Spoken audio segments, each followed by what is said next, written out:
Hey everybody, this is Doug with Artfully Rogue, and I want to take a moment to show you a quick change in the water feature that I did. This is going to be a very quick video. It's an alteration that I've made to improve the way the water is brought from the pump up into the nozzles that I had put on the first version of the water feature. So one of the problems that I was having with the first version is that I used copper and then I used some irrigation plugs and then popped those into the holes, and then I siliconed those into place.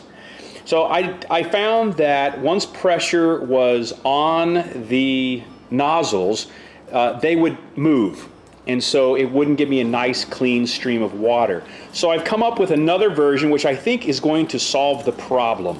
This is 1/2" PVC. And what I've done is I've mounted it to a board. I've put a bracket here on the back and also on the front so that it won't move whatsoever. I've marked a center line down the center of the PVC, and I've spaced the nozzles at 3/4 of an inch.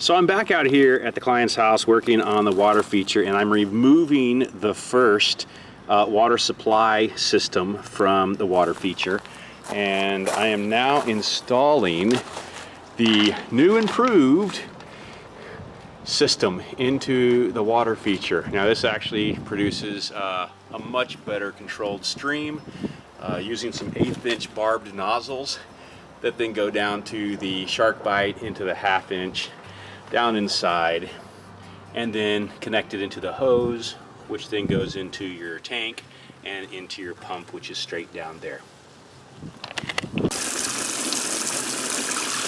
Okay, so new water supply has been installed in the water feature. Looks like it's all running pretty nice right now. I'm pretty pleased with this.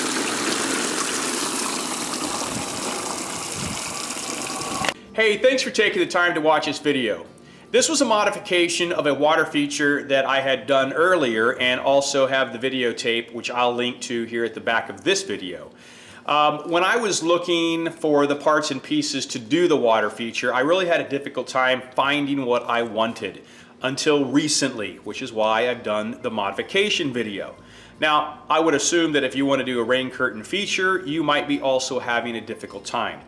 Now, if you couldn't gather through this little video how to put one together by yourself, in my Etsy shop I will do a short manual that has pictures and a pretty clear description on how to do this yourself if you'd like to. Also, if you would like to just buy the nozzles, I have those available on my Etsy shop as well. Or if you'd like to make it super simple, I will have these pre-made in pre-cut pieces that you just have to plug in and watch it rain. If you'd like something custom, you can reach out to me also, and I'll make one custom for you. But again, thanks for watching. We'll see you in the next video.